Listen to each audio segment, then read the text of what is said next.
Please watch to the end. Comment and respond to other people's comments. Beloved father and youth baseball coach is dead after an apparent road rage incident in the West Metro.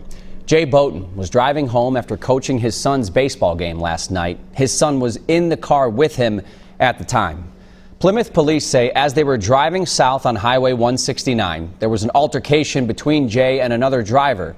As WCCO's Mariel Mose reports, police say that other driver opened fire on Boughton. I just have to say,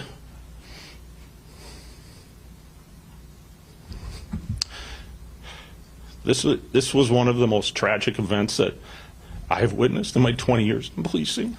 Plymouth Police Chief Eric Fadden grew emotional, describing the senseless shooting that took the life of Jay Boughton Tuesday night.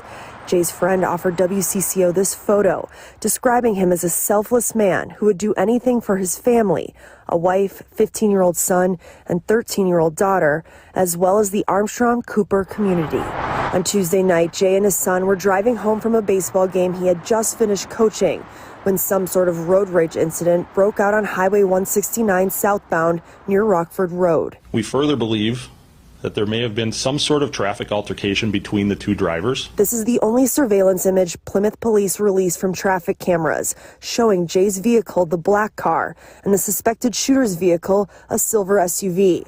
When Jay was shot, he lost control of his vehicle, crashing it into cars in a nearby apartment complex parking lot. His son gave CPR until paramedics arrived, and Jay was taken to North Memorial Hospital, where he later died. It was really, truly a senseless act that resulted in the loss of a human life. In Plymouth, Mariel Mose, WCCO 4 News. Plymouth police are looking for a silver SUV, likely a Chevy Tahoe or Suburban. If you know anything, call Plymouth Police. Well, the case started as a needle in a haystack, but now a man who Plymouth police believe was involved in the deadly July shooting on Highway 169 is in jail. 33-year-old Jamal Smith is expected to be transferred from Illinois to Minnesota soon, and police say he'll be charged with second-degree murder in the death of Jay Boughton. But how did police zero in on Smith when the case at one point looked hopeless? KARE 11's Lou Raguse has been digging into it for weeks and joins us now with more. Lou? Well, Julie and Randy, over the last 8 weeks, Plymouth police spent 1,500 hours working on this case. It was a textbook digital forensic investigation with a big break found on Facebook. Authorities believe this video broadcast on Facebook Live is the key to solving the murder of Twin Cities baseball coach Jay Boughton, shot and killed in July on Highway 169.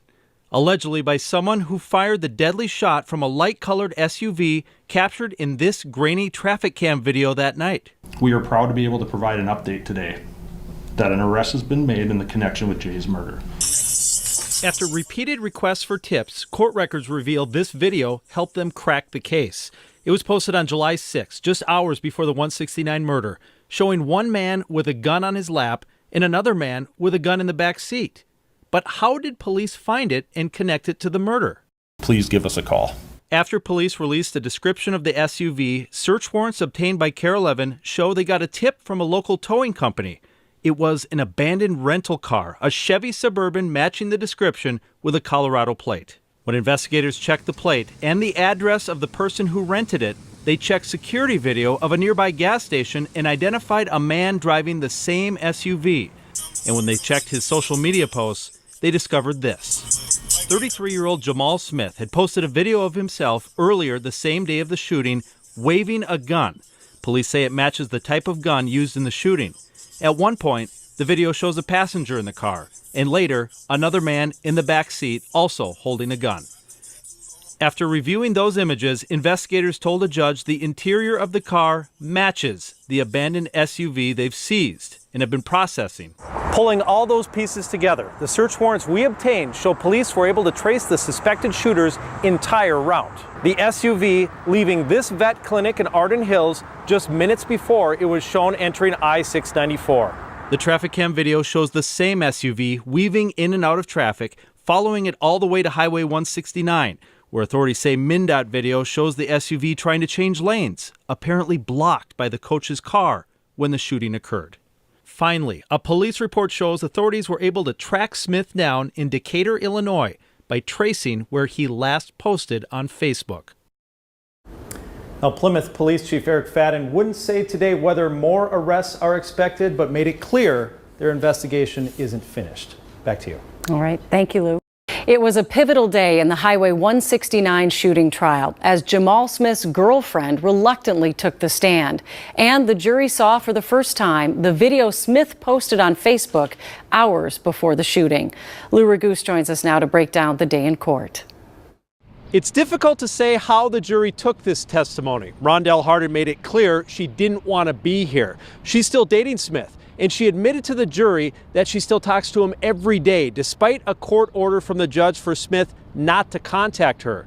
At various times, she contradicted testimony that she gave for this case last year. Highly anticipated testimony in the murder trial of Jamal Smith. His girlfriend, Rondell Hardin, who last summer helped police, reluctantly took the witness stand, soft-spoken and evasive of prosecutors' questions. She admitted two friends texted her articles last summer of the then unsolved murder of Jay Boughton, showing the silver SUV on the highway. They asked her, quote, "Are you okay?" The next day, she talked with Plymouth police, telling them Jamal Smith showed up at her apartment that night with his two friends, Antoine Smith and Brandon Smothers, the passengers, shortly after the time of the shooting. Then they all went out to a bar in the SUV. Prosecutor Aaron Lutz revealed Hardin testified last year that she saw Smith holding a gun in the SUV later that night. But in court today, Hardin changed her story. She did admit, though, that she confronted Smith last summer by phone about the shooting and asked why his truck was on the surveillance video. And his response, quote, "They got no proof.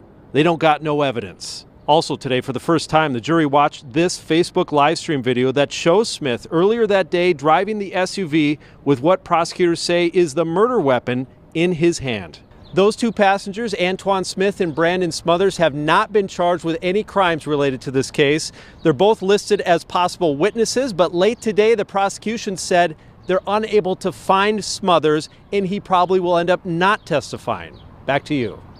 Jury deliberations are underway in the murder trial of the man accused of killing a youth baseball coach in an alleged road rage attack. Jamal Smith admitted to driving an SUV on Highway 169 when someone shot from the vehicle and killed Jay Boughton, but denied being the one who pulled the trigger.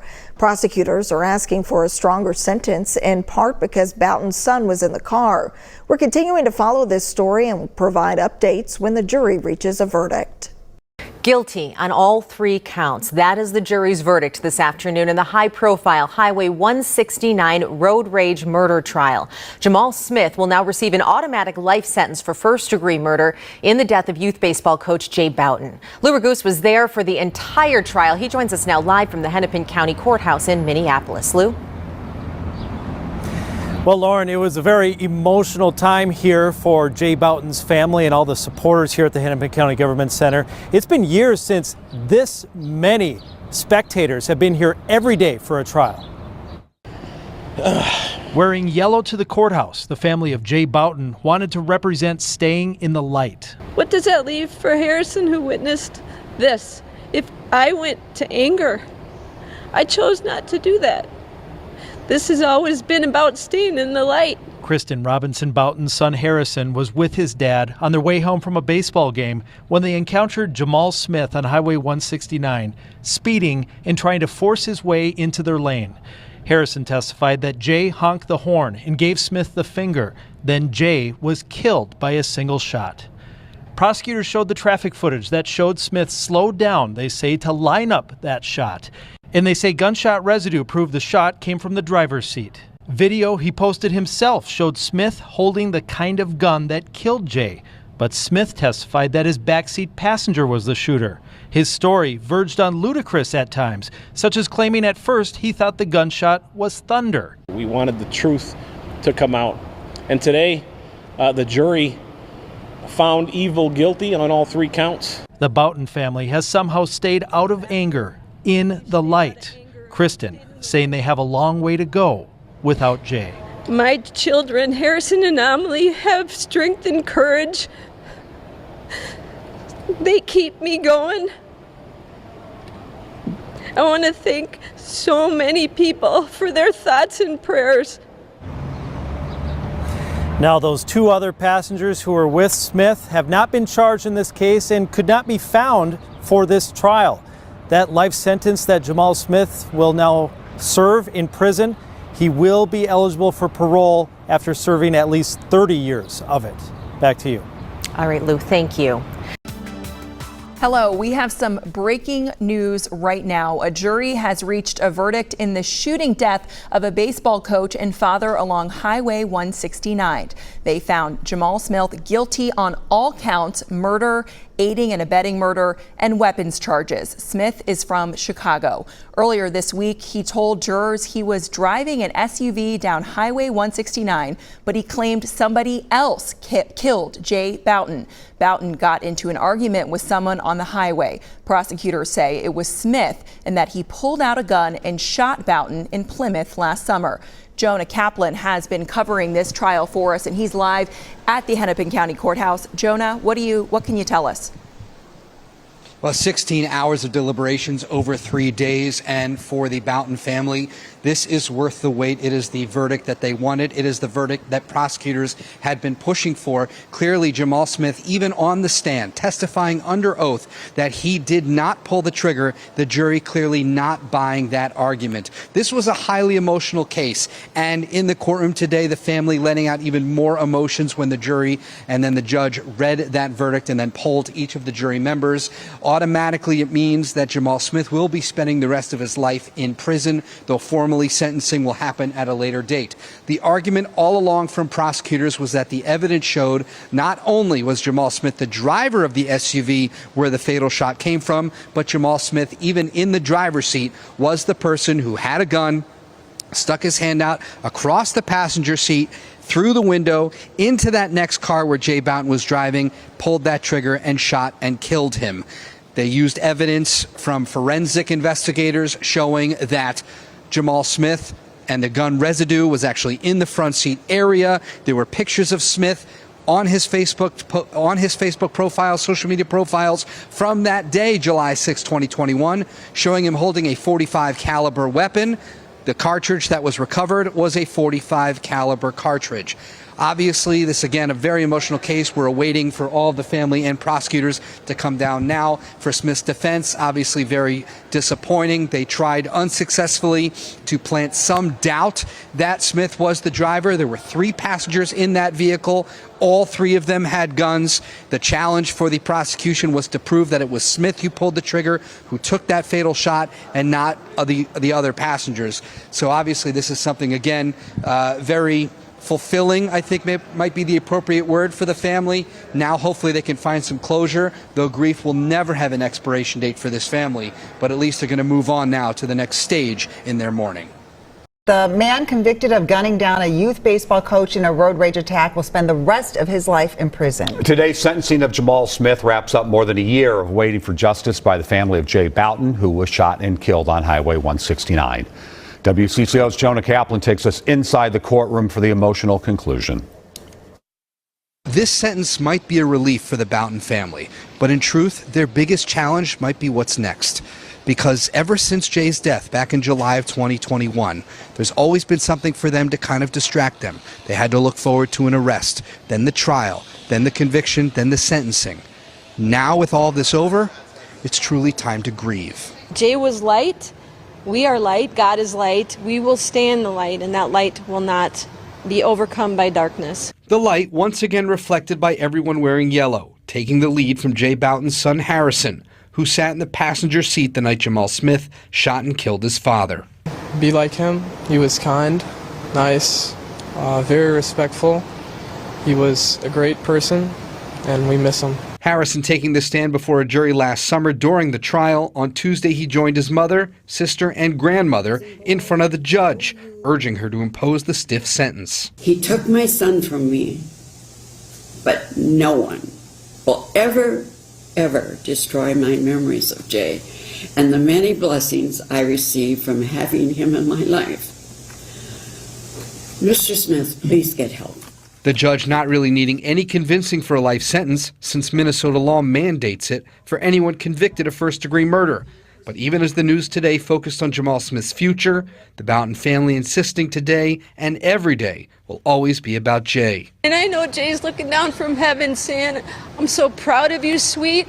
I'm so proud of you, Harrison. I'm so proud of you, Amelie. Jonah Kaplan, WCCO 4 News.